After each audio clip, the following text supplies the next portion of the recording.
কলা দিয়ে মুসুর ডাল দিয়ে রান্না আর সে সাথে কিছু রান্না বান্না দেখাবো। তাই শর্টকাটেই মুসুর ডাল দিয়ে কিন্তু কলা দিয়ে রান্না করা যায়। মুরগির পাকঠ্যাং দিয়ে পেঁপে দিয়ে রান্না করছিলাম, তাই এটা পুরো ভিডিও নেই একটু করে নিয়েছি। আর এখানে কিছু ভাজি আছে এর সাথে করছিলাম, আর সে সাথে আমি একটু শাক ভাজি। আর সবচেয়ে শর্টকাটে মনে হয় রান্না হয়েছে যে শাক ভাজিটা, তাই একটু করে ভাজি ছিল, সেই ভাজিটাও দেখালাম আপনাদের সাথে। আসলে কি কি রান্না হয় সেগুলো একটু শেয়ার করলাম। তো সব সময় তো আর এক পদ দিয়ে খাওয়া হয় না, কিন্তু রান্না হয়তো এক পদ করা হয়। তো একটু করে রান্নাগুলো আমি দেখাইলাম আপনাদেরকে। আর অনেক দিন হয়েছে ভিডিও করি নাই, ভিডিও ছাড়ি নাই, শরীরও অসুস্থ ছিলাম। অসুস্থ যদি আমার স্বামী পাশে না থাকতো, সত্যি মনে হয় আমার আত্মীয় স্বজনের কিন্তু পাশে নাই, কিন্তু উনি আমাকে অনেক কেয়ার করে, তারপরে আমার খেয়ালও রাখে।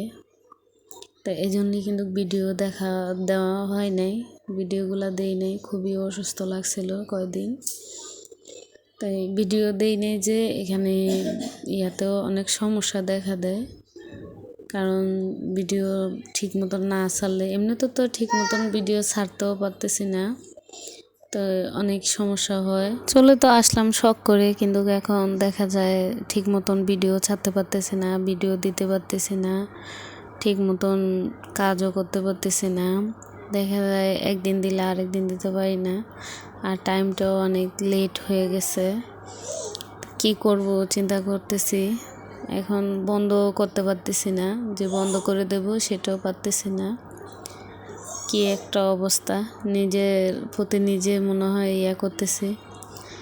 আর আমি যে কাজগুলো দেখাবো বা কাজ করব কিছুই করতে পারতেছি না।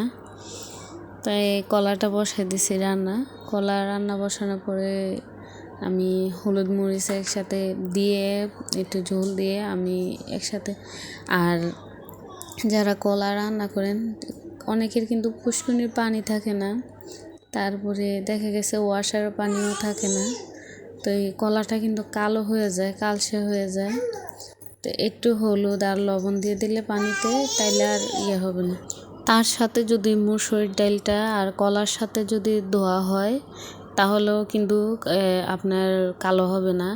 তো এই মুসুর ডালটা কিন্তু আপনার কষ্টটা কাটে ফেলে, কিন্তু সমস্যা একটাই, যদি আমরা কুটার পরে কিন্তু খাইতে ইচ্ছা করে অনেক সময় কাঁচা কলা।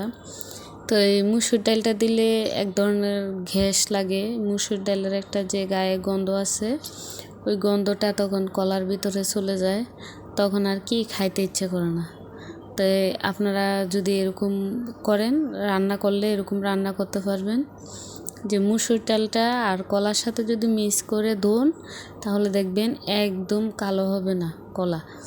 আর না হলে কলা কিন্তু কালো হয়ে যায়। তা আমি মুসুর ডাল দিয়ে একটু করে রান্না করে ফেললাম। আর সবসময় আমার থেকে ভালো লাগে যে কলা মুসুর ডাল দিয়ে রান্না করলে ভালো লাগে। আবার মাছের সাথেও দিলে কিন্তু অনেক মজা লাগে, যেমন তেলাপিয়া মাছের সাথে কিন্তু অনেক ভালো লাগে, তেলাপিয়া মাছের সাথে খুবই ভালো লাগে খেতে।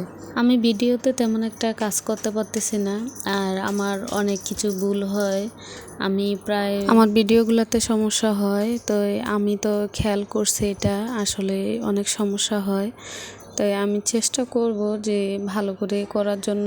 ঝোল দেওয়ার পরে আর আমি খেয়াল করি নাই যে মোবাইলটা যে বন্ধ হয়ে গেছে, তখন আর লাস্টের এটা দেখাতে পারিনি আপনাদেরকে। তো আমার ঢাকনাটা কিন্তু এখনও কিনা হয় নাই, তো আমি বল দিয়ে ডেকে দিছি।